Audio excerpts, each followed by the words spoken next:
Market లో invest చేసి మీ డబ్బులు డబుల్ చేసుకోవాలనుకుంటున్నారా? సుందరరామిరెడ్డి గారి లైవ్ సెమినార్ కి అటెండ్ అవ్వండి.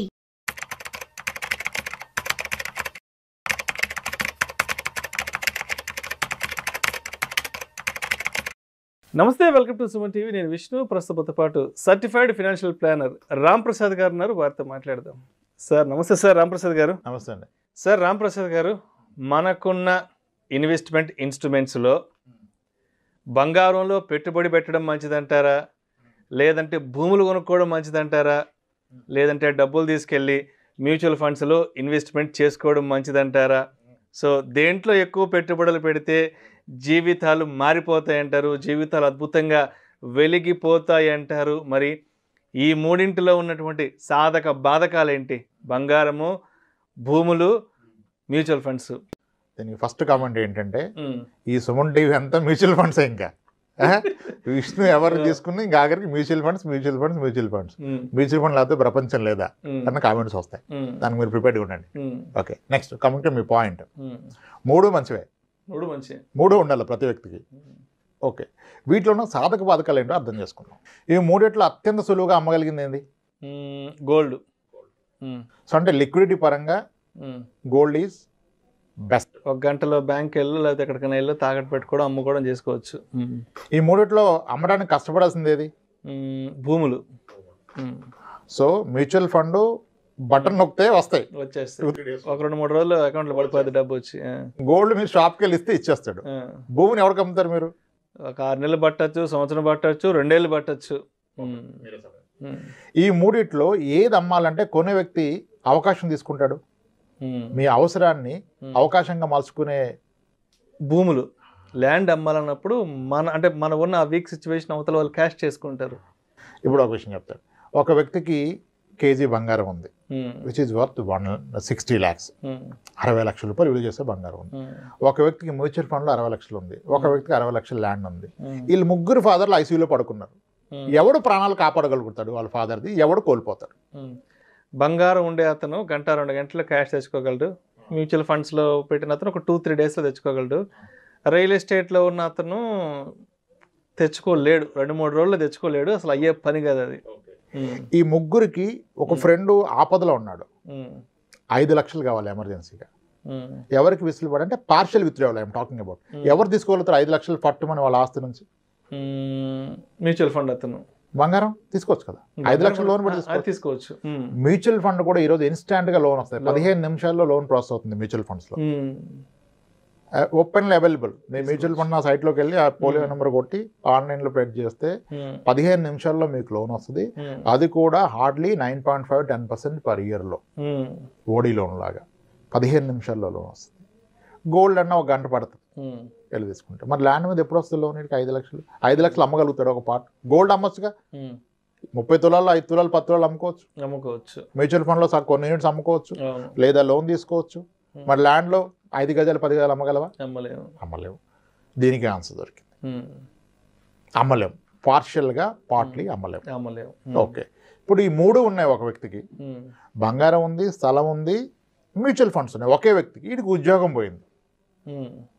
పోయింది. కానీ వాడికున్న స్కిల్ సెట్కి వాడు కాంప్రమైజ్ కాకుండా ఎకరం పోయినా నికరంగా ఉన్నాడు అనుకోండి అన్నట్టుంటే మళ్ళీ ఆ ప్యాకేజ్ వస్తుంది 6-7 ఏళ్ళకి. జాబ్ పోయి రాకుండా ఉంటుంది, జరగదు అసలు, ఖచ్చితంగా వస్తుంది. మరి 8 ఏళ్ళు బ్రతకడానికి ఈ మూడిట్లో దేన్ని ఆసరాగా తీసుకోవచ్చు, దేన్ని వాడుకోవచ్చు? Mutual funds. గోల్డ్ అయినా వాడుకోవచ్చు. గోల్డ్, మ్యూచువల్ ఫండ్స్ అంటే ఈజీగా లిక్విడ్ చేసుకోవచ్చు కాబట్టి. ఈ ల్యాండ్ వాడుకోలేడు కదా, వాడుకోలేడు. మనం ఒక 4-5 సినారీలు పెట్టాం అంటే దాని అర్థం స్థలం కొనొద్దని కాదు. 3 హోల్డ్ చేస్తే ప్రాబ్లం లేదు, ఓన్లీ స్థలమే పెట్టుకుంటే ప్రాబ్లం. ఇప్పుడు ఎమోషన్ ఎక్కువ సార్ స్థలం మీద. ఇప్పుడు ఒక వ్యక్తి స్థలం కొంటే కొన్నామంట కదా అంటే ఏం చెప్తా తెలుసా, అక్కడ ప్రపోజ్ రోడ్డు వస్తుంది, 60 feet రోడ్డు, దానికి ఆల్రెడీ డెవలప్మెంట్ వచ్చింది, వెంచర్ వచ్చేసింది, అందుకే ఇదంతా స్టోరీ. రియాలిటీ ఏంటి? నువ్వు పెట్టింది ఎంత, నీకు వచ్చేది ఎంత, అది మర్చిపోతున్నారు. ఆ పర్సంటేజ్ మర్చిపోయి మాడుతున్నారు. అరే వాడు కొన్నాడు డబుల్ అయిపోయిందంటే, వాడు ఎప్పుడు కొన్నాడు, ఎప్పుడు డబుల్ అయింది, వచ్చిన పర్సంటేజ్ ఎంత, అది వదిలేసి ఏమో స్టోరీ 60 feet రోడ్ వస్తుంది అంటే కొనొద్దు. అంట్లా 3 హోల్డ్ చేస్తే ఓకే. దేంట్లో ఉన్న రిస్క్ దాంట్లో చూడండి. ఇప్పుడు అందరు మళ్ళీ నెక్స్ట్ పాయింట్ ఏంటి సార్, మార్కెట్ క్రాష్ అయితే మ్యూచువల్ ఫండ్ పడిపోద్ది కదా. First question yes. Market crash అయినప్పుడు మ్యూచువల్ ఫండ్ పడుతుంది. Worst crash happened in 2008 subprime issue టైంలో ఇండియన్ స్టాక్ మార్కెట్ ఆల్మోస్ట్ 60% పడిపోయింది, 59%. ఒక మంచి మ్యూచువల్ ఫండ్లో ఉంటే ఆడిది కూడా 40% పడిపోయింది. ఓకే, ఇప్పుడు కమింగ్ టు పాయింట్, ₹1,00,00,000 పెట్టాడు మ్యూచువల్ ఫండ్లో మార్కెట్ పీక్లో 2007లో. 2009 మార్చికి చూపించేసింది, ₹1,00,00,000 కాస్త 60 లక్షలు అయింది. 60 అవ్వదు, ఎందుకంటే ఫస్ట్ ఒక 1 year ర్యాలీ వచ్చి మళ్ళీ పడితే మేబీ 70 లక్షలు అవుతుంది. 70 లక్షలు అయింది. ఓకే, కానీ ఆ 70 ఆయనకు ఆ రోజు అందుబాటులో ఉంది. రైట్? 70 అయినా 70 ఉంది కదా. మరొక స్థలం ఉంటే, ఒక ఇల్లు ఉంటే, ఆ రెసిషన్ టైంలో మీకు బయర్ ఉన్నాడా? లేదు. అందరి పరిస్థితి ఉంది ఫైనాన్షియల్గా, అందరూ ఇబ్బందులు. రెసిషన్ అంటే ఏంటి? ఉద్యోగాలు కోల్పోవడం, ఆర్థిక సంక్షోభం, ఇన్కమ్ తగ్గటం, జనాలు భయంలోకి వెళ్ళటం. ఆ భయంలో ఉన్నవాడు ఎవరైనా పొలాల స్థలాలు కొంటాడా? అంటే మీ ₹1,00,00,000 ఇంటికి కానీ మీ ₹1,00,00,000 స్థలానికి కానీ బయ్యర్ లేడు. దాని వాల్యూ ఆ రోజు 0 అయిపోయింది. అందరూ ఏమన్నారు? మార్కెట్ క్రాష్ అయితే ఏంటి, వరల్డ్ వార్ వస్తే ఏంటి? ఇప్పుడు మార్కెట్ క్రాష్ అయితే మ్యూచువల్ ఫండ్స్ పడిపోతాయి, రియల్ ఎస్టేట్ డాన్స్ చేస్తుందా పైకెక్కి? అది 0 అవుతుంది. అదే అర్థం చేసుకోవట్లా. సేమ్ గోల్డ్ పడదనుకుంటున్నారు, లేదు, గోల్డ్ పడుతుంది. 2012 నుంచి 2017 వరకు గోల్డ్ రేట్ చూడండి మీరు ఒకసారి గూగుల్ ఓపెన్ చేసి. 2012లో 31,000 ఉన్న గోల్డ్ ఇయర్ తగ్గుతూ పోయింది. 2017కి వచ్చింది 30,000కి, అది 26,000కి పోయింది 2 years తర్వాత. అంటే గోల్డ్ 5 years నెగిటివ్ రేట్ వచ్చింది. ఎవరు నమ్మరు, దాన్ని క్రాస్ చెక్ చేసి ఓపిక లేదు. ఒక బ్యాంక్ మేనేజర్ వచ్చారు, గోల్డ్లో రిస్క్ ఉండదు కదా సార్ అన్నాడు. గూగుల్ ఓపెన్ చేసి గోల్డ్ హిస్టారికల్ రిటర్న్స్ ఓపెన్ చేశాను, చూపించాడు 12 నుంచి 17 వరకు చూడమంటే, సార్ మీరు కరెక్టే సార్ అండి, ఎలా చెప్తున్నా సార్? 2015లో సార్ గోల్డ్ లోన్ పెట్టిన వాళ్ళందరినీ పిలిచి మళ్ళీ డబ్బులు కట్టమన్నాను సార్, రేట్ తగ్గిపోయిందని అన్నాడు. మరి ఆ బుర్ర ఉండాలి కదా నీకు, రేటు తగ్గిపోయిందని ఆ రోజు డబ్బులు కలెక్ట్ చేసుకున్నాడు, గోల్డ్ పడదని ఎలా చెప్తున్నావు నువ్వు? అంటే జనాలు చూసే విధానం తప్పు సార్. గోల్డ్ 5 ఏళ్ల పాటు తగ్గింది సార్, అప్పుడు ఎవడో వరి అవ్వాల. మ్యూచువల్ ఫండ్ 1-2 years తగ్గితే కనపడదు కాబట్టి భయపడి వెళ్ళిపోతారు. కొన్నిసార్లు ల్యాండ్ 10 ఏళ్ళైనా పెరగదు సార్, పెరగదు. అప్పుడు ఎవరు భయపడరు, అదే పెరుగుతుంది ల్యాండ్. కొన్ని ల్యాండ్స్ చెప్తుంటాం 5 లక్షలకు ఉంటే 5 లక్షలు ఎంత, 1,00,000 పెరిగింది 6 లక్షలు అయిందని చెప్తుంటారు. చాలా సంవత్సరాలు వెయిట్ చేస్తాం, అదేమి అసలు పెరిగేటట్లేదు, ఇంట్రెస్ట్ పోయింది, దాని మీద అమ్మేద్దాం అనుకుంటా ఉంటారు. సో అది కూడా స్టాండర్డ్ కాదు. ఇప్పుడు మ్యూచువల్ ఫండ్ పడుతుంది, గోల్డ్ తగ్గుతుందా? తగ్గింది, కానీ ఎవరు ఒప్పుకోరు తగ్గింది. ఎందుకంటే గోల్డ్ కొన్న వ్యక్తి ఏం తగ్గింది, నా 20 తులాల బంగారం నాకు ఉంది కదా, తగ్గింది రేటే కదా అంటాడు. That is true. నీ 20 తులాల బంగారం నీకే ఉంది, దాని రేట్ తగ్గింది, నువ్వు అమ్మట్లేదు కాబట్టి తగ్గితే ఉపయోగం లేదు, నీకేం లాస్ లేదు, దాని బరువు ఏం తగ్గదు. మరి మ్యూచువల్ ఫండ్లో నీ యూనిట్స్ ఏం తగ్గవు, నీకు ఎన్ఏవి తగ్గింది, నువ్వు అమ్మితే తగ్గింది, లేకపోతే లేదు. ల్యాండ్ అయినా అంతే, తగ్గితే ఏం తగ్గింది, నీ 200 గజాలు నీకే ఉంది కదా, రేటు తగ్గింది. కానీ మూడింటిని సమానంగా చూడట్లే మనం. రిస్క్ మూడిట్లోనూ ఉంది సార్, కానీ when it comes to return mutual ఫండ్లో కాస్త రేట్ని ఎక్కువగా ఉంది. అండ్ ఫీజిబిలిటీ పరంగా మీ ప్రతి అవసరానికి ఆదుకోగలిగింది బంగారం కానీ మ్యూచువల్ ఫండ్ కానీ. ల్యాండ్ ఆదుకోదు. ల్యాండ్లో కూడా అద్భుతంగా పెరిగిందంటారు. ఎస్, కొంతమంది స్థలాలు కొన్నారు, 3 yearsకి డబుల్ అయిపోయింది. కొన్ని మ్యూచువల్ ఫండ్స్ 1 yearకే డబుల్ అయినాయి. సో ఏది స్టాండర్డ్ కాదు, లాంగ్ టర్మ్ యావరేజ్ స్టాండర్డ్. నా అంచనాలో మీరు ఒక స్థలం కొని అన్ని బాగుంటాయి, మీరు మంచి ప్రైస్కి కొంటే 6 ఏళ్ళకి రెట్టింపు అవుతుంది. మీరు 30 ఏళ్ళు అయినా చూస్తే ప్రతి 6 ఏళ్ళకి రెట్టింపు అవుతుంది, ప్రతి 6 yearsకి రెట్టింపు. మీరు చూసారా అంటే రెట్టింపు అబ్బాబ్బా అంటున్నారు, ఏం అబ్బా అక్కడ 6 yearsకి డబుల్ అంటే 12%. 6 yearsకి డబుల్ అంటే rule of 72 by 6 is 12%. Gold long రేంజ్లో ఇస్తుంది 7 to 9, 10, 11 ఇస్తుంది. ఓకే, కానీ గోల్డ్ ఇప్పుడు 2012 నుంచి 15 వరకు తగ్గింది, ఎవడు గుర్తుపెట్టుకోడు. 17లో కొంటే 3,000 కొంటే ఇప్పుడు 6,000 అయిపోయింది కదా అంటాడు. ఇది అది గుర్తుపెట్టుకోరు. అందుకే రంట ఇప్పుడు సవరన్ గోల్డ్ బాండ్లో కూడా గ్యారంటీ ఎక్కడిది? ఇప్పుడు 2012 నుంచి 17 వరకు ఎలాగైతే గోల్డ్ తగ్గింది, అలా 5 years తగ్గితే సవరన్ గోల్డ్ బాండ్లో మీరు పెట్టిన దానికి తక్కువ వస్తుంది. వీడియోలు చేసుకోవడం బాగుంటుంది, కానీ ప్రాక్టికల్గా దేంట్లో రిస్క్ దాంట్లో ఉంటుంది. ఎస్, ఆ పడినప్పుడు మీరు రియాక్ట్ కాకుండా ఉంటే పెరుగుతుంది. కానీ ఇప్పుడు సవరన్ గోల్డ్ బాండ్లో మీరు అప్పుడు మీరు 8 years తర్వాత తగ్గింది తీసుకోవడానికి లేదు కదా, 8 yearsకి మెచ్యూరిటీ కదా తీసుకోవాలి. అదే మీరు ఫిజికల్ గోల్డ్ కొంటే మెచ్యూరిటీ ఉండదు, వెయిట్ చేయొచ్చు. ల్యాండ్ కొంటే 100 ఏళ్ళు ఆగొచ్చు, ఇటు పోయిందా కాగొచ్చు కదా. మ్యూచువల్ ఫండ్ కొంటే మీ ఇష్టం, పర్పస్ ఎప్పుడైతే తీసుకోవచ్చు. ఎస్, ఇలా ఆలోచించుకోవాలి. అలా అని మీరు కొనొద్దని చెప్పట్లా, మీకున్న నికరాశిలో ఒక పార్ట్ కొంత మేరకు పెట్టండి. మార్కెట్ పడితే, ప్రపంచ యుద్ధాలు వస్తే, కరోనా వస్తే, అప్పుడు రియల్ ఎస్టేట్ ఏమీ లెగ్స్ డ్యాన్స్ వేయట్లేదు. రియల్ ఎస్టేట్ ఉన్న వాళ్ళు ప్రాణాలు కోల్పోతారు. మీకు ఒక ఎగ్జాంపుల్ ఇస్తాను దీన్ని, just to make it further clear. కరోనాకి ఒక 8 months ముందు ఒక క్లయింట్ కలిసాము, ఫైనాన్షియల్ ప్లాన్కి వచ్చారు. ఐసీ ఈజ్ చాలా వెల్దీ, రిచ్, అవసరమే లేదు ఆయనకు, అన్ని స్ట్రీమ్స్ ఆఫ్ ఇన్కమ్ ఉంది. ఆయిల్ ఫామ్ ఏదో ఉంటుంది అక్కడి నుంచి వస్తుంది, విపరీతమైన ఇల్లు ఉన్నాయి అక్కడి నుంచి వస్తుంది, ఇద్దరు వర్కింగ్, హై ఇన్కమ్, అసలు టెన్షనే లేదు లైఫ్కి. నేను ఇక ఏ టెన్షన్ లేని లైఫ్లో మళ్ళీ మ్యూచువల్ ఫండ్ తీసుకుని ఒక టెన్షన్ క్రియేట్ చేయడం ఎందుకు, అవసరం లేదు మీకు అని చెప్పి. ఎందుకంటే నిజానికి అవసరం లేదు, నిజానికి అవసరం లేదు. అదేంటి రాము నువ్వు ఇలా అంటావు, నా ఫ్రెండ్ నీ దగ్గర పెట్టాడుగా ఆయన పెట్టనిచ్చారు, నన్ను ఎందుకు పెట్టట్లేదు అన్నాడు. అరే ఆయనకి ఏముంది, 2 లోన్లు ఉన్నాయి అంతే, ఆయనకి ఏం లేదు, మీకు అన్నీ ఉన్నాయి కదా, మీకు ఎందుకు అన్నా. లేదు నేను ఐ వాంట్ ఇన్వెస్ట్ అన్నారు. పర్ఫెక్ట్ సార్, మరి రిస్క్ అయితే ఉంటుంది అన్న. అంటే రిస్క్ ఫ్రీ కూడా ఉంటాయి. Mutual funds are not just equity funds. Mutual fund starts from where, overnight fund, ఒక రాత్రికి డబ్బులు పార్క్ చేయొచ్చు. Liquid fund, ultra short duration fund, short duration fund, gilt fund, credit risk fund, ఇవన్నీ debt. మళ్ళీ ఈక్విటీలో 100 కేటగిరీలు, మళ్ళీ hybrid equity, balanced advantage, hybrid equity, multi asset, ఇవన్నీ ఉన్నాయి. సో ఇన్ని రకాలు ఉంటాయి సార్. మరి మీరు అగ్రెసివ్ వెళ్దామంటే నేనైతే మీకు అగ్రెసివ్ కూడా హైబ్రిడ్ ఈక్విటీ రికమెండ్ చేస్తాను. లంసం అని కదా, లంసం ఎప్పుడు ఈక్విటీలో పెట్టినవా నేను ఎవరిని. ఎందుకంటే మీరు లాంగ్ రన్లో చూస్తే equity fund, hybrid equity fund almost same returns ఇస్తున్నాయి. Hybrid equity funds beaten Nifty 50 index with huge margin. There are funds, అంటే మన పేర్లు చెప్తే మళ్ళీ ట్రాప్ అవుతారని చెప్పాలి. ఓకే, అలా వాటిలో పెడదామన్నా. సరే పెట్టండి, నాకేం టెన్షన్ లేదు, మీరు 40% పడ్డా నాకు ఓకే అన్నాడు. ₹1 ఇచ్చాడు, పెట్టాం. సరిగ్గా ఫస్ట్ లాక్డౌన్లో 25% కొట్టేసింది. అంటే అంతకుముందు పెరిగింది కాస్త మళ్ళీ తగ్గి 80 లక్షలకు వచ్చింది. 1,06,00,000 దాకా పోయింది కాస్త 83-85 లక్షలకి ఏదో వచ్చినప్పుడు ఫోన్ చేశాడు.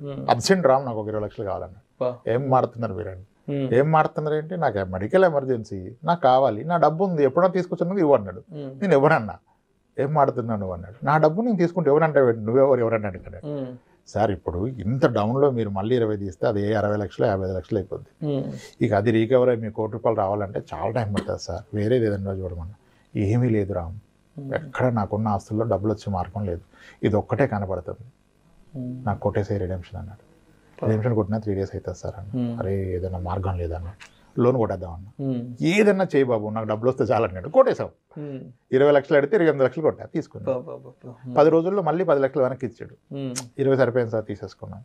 ఇప్పుడు చూస్తా చాలా ఎక్కువ ఉంది ఆయన పెట్టిన దానికన్నా, లోన్ క్లోజ్ చేస్తే కూడా. ఈ వెసులుబాటు ఉంటుందా?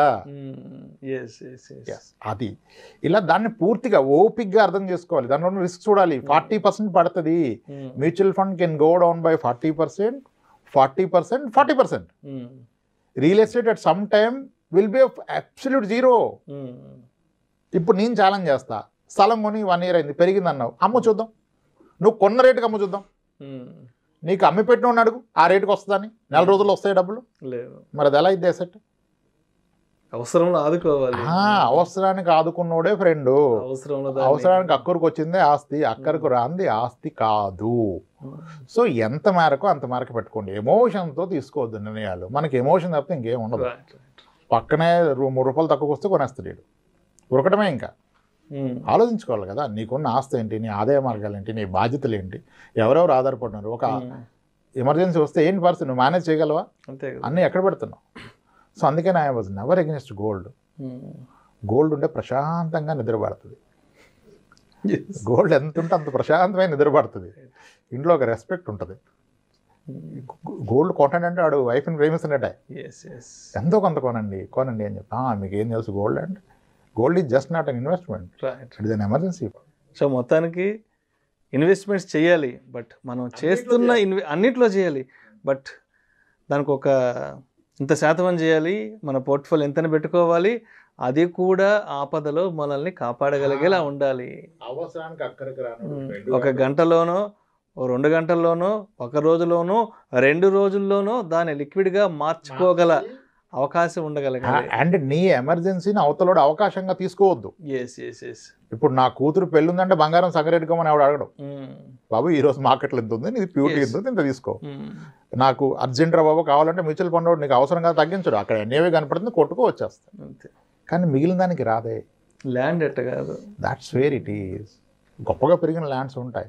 గొప్పగా పెరిగిందని చెప్పొద్దు. సిఏజిఆర్ ఎంత తీయండి, సిఏజిఆర్ మాట్లాడండి ల్యాండ్ గురించి మాడితే. డోంట్ టాక్ డబుల్ అయింది, 2 కోట్లు అయిపోయింది, 3 కోట్లు కాదు, క్యాగర్ అంత. That's it sir. ఓపిక్గా కాస్త టైం తీసి ఆలోచిస్తే సమాధానం అక్కడే దొరుకుద్ది. కానీ అది తీరు, ఎమోషన్ డామినేట్ చేస్తుంది, లాజిక్ని ఎమోషన్ డామినేట్ చేస్తుంది. ఇంకప్పుడు వీ కాంట్ హెల్ప్ దెమ్. మన మాట వినరు. సరే, ఇంకొకటి మీరు అన్నారు కదా ల్యాండ్ అని. ఇప్పుడు ₹1 కోటి బంగారం అమ్మితే బంగారం తీసుకొని మీకు అకౌంట్కి ట్రాన్స్ఫర్ కొడతాడు, మీరు బిల్ సైజ్ చూపిస్తే. ఓకే, మీరు మ్యూచువల్ ఫండ్ అమ్మితే అకౌంట్కి వస్తుంది. మీరు ₹1 కోటి ల్యాండ్ అమ్మితే అకౌంట్కి ఎంత వస్తుంది? ఎంత వస్తుంది? అకౌంట్లోకి వస్తుంది మొత్తం? లేదు, కష్టం. మరి ఇది కొన్న అతను ఏమన్నాడు, ఇప్పుడు 15 లక్షలు ముందు వైట్ అవుట్ ఇస్తున్నాడు పూర్తిగా. ముందు వైట్ అవుట్ కదా. ఇప్పుడు 15 లక్షలు ల్యాండ్ కొని 20 ఏళ్ళు ఆగితే ₹1 కోటి అవుతుంది. ఆ ₹1 కోటి పెట్టి మా అబ్బాయిని చదివిస్తావు. కానీ మీ అబ్బాయిని చదివిస్తే వాడికి వైట్ కావాలి, ఇక్కడ వైట్ వస్తుందా? కష్టం.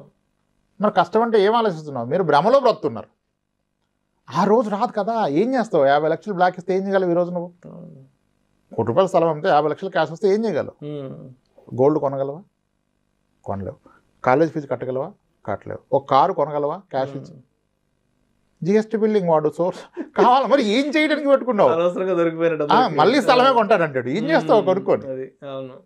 పనికిరంది ఏం చేస్తావు? అది కొనొద్దని చెప్పట్లా. కొంత మేరకు పూర్తిగా అదే ట్రాప్లో పడి మీరు అన్నారుగా, 3 కొనండి.